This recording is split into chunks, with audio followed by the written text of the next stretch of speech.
Hello दोस्तों, स्वागत है आपका आपके अपने चैनल मार्केट सपोर्ट में।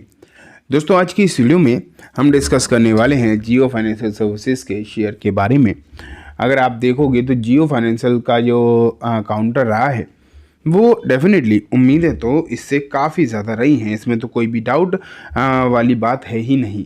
लेकिन अब अगर आप देखोगे तो जिस तरीके से मार्केट का माहौल धीरे धीरे बदल रहा है, तो अब क्या हो रहा है मार्केट में, तो सिचुएशन सही या फिर जैसी है वैसी ही देखने को मिल रही है, उसमें तो कुछ भी बदलाव आपको नज़र आ नहीं रहे। लेकिन एक चीज़ आपको ज़रूर देखने को मिल रही है कि मुकेश अंबानी की तरफ से कुछ बड़े प्लान्स सामने निकल कर आ रहे हैं।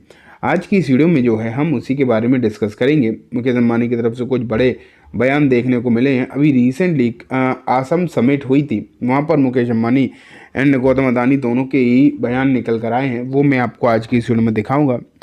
साथ में दोस्तों हम दो और शेयर्स के बारे में भी डिस्कस आज की इस वीडियो में करने वाले हैं। सबसे पहले आप देखें, अगर जियो फाइनेंशियल्स का लास्ट ट्रेडिंग सेशन जो रहा 225 रुपये पर रहा, एंड ये काउंटर जो है लगभग आपको 1.25% की गिरावट दिखाकर बंद होता हुआ दिखाई दिया। तो ये सिचुएशन आपको जो है यहाँ पर देखने को मिली है। अब बात ये निकल कर आती है कि आखिरकार ये गिरावट जिस तरीके से मार्केट में दिखाई दे रही है, तो क्या ये अभी इसी तरीके की सिचुएशन आपको लगातार देखने को मिलेगी? ये अपने आप में एक बड़ी बात है कि अगर मार्केट में जो गिरावट का माहौल है वो अगर इसी तरीके से रहा तो डेफिनेटली उसके टेंशन तो है, इसमें तो बिल्कुल भी डाउट वाली बात नहीं कि उससे टेंशन होगी। लेकिन अगर धीरे धीरे करके मान लेते हैं सिचुएशन सुधरी, मार्केट की भी सिचुएशन सुधरी, मैं ये नहीं कह रहा कि आपको जो है इस पर्टिकुलर काउंटर में तेज़ी के लिए ध्यान देना, नहीं। अगर ओवरऑल मार्केट भी सही होता हुआ देखने को मिला तो आप ये मान के चलो कि धीरे धीरे करके ये काउंटर भी सही होगा। लेकिन जैसे कि मैंने आपको बताया, इस कंपनी का जो ग्रुप है रिलायंस, ठीक है, उसके हवाले से मुकेश अंबानी ने कुछ बड़े अनाउंसमेंट करे हैं। अब मैं आपको पहले वही दिखाता हूँ। अब आप यहाँ पर देखो, Reliance to invest 50,000 crore in Assam over next 5 year, Mukesh Ambani. तो मुकेश अंबानी की तरफ से एक बयान जो है निकल कर आया, यहाँ पर ये आपको मालूम पड़ जाएगा। साइनॉप्सिस में अगर आप देखोगे तो भी आपको बहुत चीज़ें समझ में आएंगी। Reliance Industries plan to invest 50,000 crore in Assam over the next 5 year, focusing on technology AI readiness. Chairman Mukesh Ambani announce the advantage Assam summit. This follow an initial 5,000 crore commitment in 2018, which has since exceeded 12,000 crore. The investment will target green and nuclear energy to supply chains and retail expansion. तो basically अगर आप देखोगे तो ये situation आपको यहाँ पर देखने को मिल रही है। 50,000 करोड़ के इन्वेस्टमेंट की जो है बात यहाँ पर देखने को मिल रही है, ठीक है। और 50,000 करोड़ कोई छोटा अमाउंट नहीं होता। तो ये भी आप यहाँ पर देख रहे हो कि ये 5 साल की बात है, ऐसा भी नहीं है कि एक साल में ही या फिर तुरंत कोई बात निकल कर आ रही, नहीं, ऐसा नहीं है। तो यहाँ पर आने वाले 5 सालों में इस तरीके का एक भारी भरकम इन्वेस्टमेंट जो है आपको देखने को मिल सकता है। ये बात फ़िलहाल के समय पर आप देखें तो आपको नज़र आ रही है।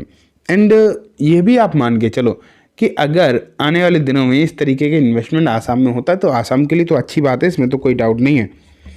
लेकिन किस सेक्टर्स के लिए हो रही है, ये एक इम्पॉर्टेंट बात आपको देखने को मिल रही है। इसमें AI भी एक सेक्टर है। इसमें अगर आप देखोगे ना तो ओवरऑल टेक्नोलॉजी पर ध्यान दिया जा रहा है। बात ये निकल कर आ रही है कि टेक्नोलॉजी क्षेत्र में बहुत अच्छा खासा काम आने वाले दिनों में हो सकता है। तो बेसिकली आपको जो है यहाँ पर ध्यान देने की ज़रूरत तो हो जाती है। और अब आप ये सोच रहे होगे कि ठीक है, अगर रिलायंस इतना इन्वेस्ट करेगा, ये सब चीज़ें होंगी, तो इसका फ़ायदा जो है जियो फाइनेंशियल्स को कैसे होगा, ये आप मान के चलिए, ये मेन बात है। तो मैं आपको बता दूं दोस्तों, जियो फाइनेंशियल को इसका फ़ायदा होगा क्योंकि रिलायंस की जो NBFC है, रिलायंस की खुद के लिए जितनी भी NBFC का आप ये मान के चलिए काम है, वो पूरा का पूरा कौन करता है? वो पूरा काम होता है दोस्तों रिलायंस मतलब जियो फाइनेंशियल सर्विसेज के द्वारा।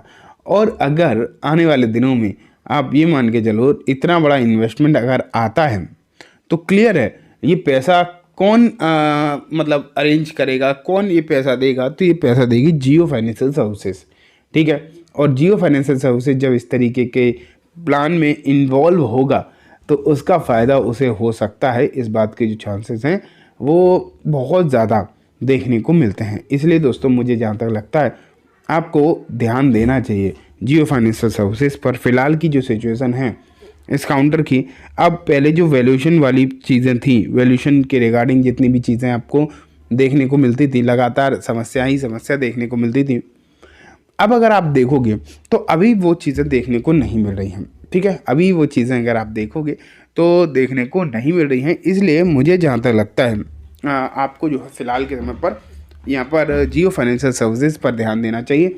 एंड आने वाले दिनों में सिचुएशन यहाँ पर सही हो सकती है। वैल्यूएशन भी धीरे धीरे करके कम हुई है, मार्केट जिस तरीके से गिरा है, और अगर मार्केट यहाँ से थोड़ा सा सही होता है, मार्केट को भी तो आपको ध्यान देना पड़ेगा ना। अगर यहाँ से मान लेते हैं मार्केट सुधरता है थोड़ा भी तो उसका भी फ़ायदा यहाँ पर होगा।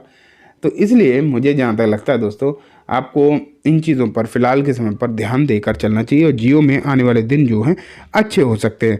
हालांकि आसाम के लिहाज से अगर हम बात करें तो यहाँ पर सिर्फ और सिर्फ अंबानी ने ही नहीं बल्कि अदानी ने भी बड़े इन्वेस्टमेंट की बात यहाँ पर करी है कि आने वाले दिनों में आसाम में अंबानी के साथ अदानी भी जो है पैसा जो है लगाते हुए देखने को मिलने वाले हैं। ठीक है, तो ये बात हो गई दोस्तों कम्प्लीटली जियो के बारे में।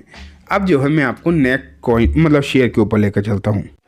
तो ये देखो यहाँ पर एक बड़ी कंपनी है जिसका नाम है दोस्तों कोफोर्ज, एक IT कंपनी है बेसिकली, और ये पहली बार अपना जो है स्प्लिट करने वाली है, अपने शेयर को ये स्प्लिट करने वाली है। यहाँ पर लिखा है Coforge announces its first ever stock split to make share more accessible, detail to be finalize on March 4, 2025।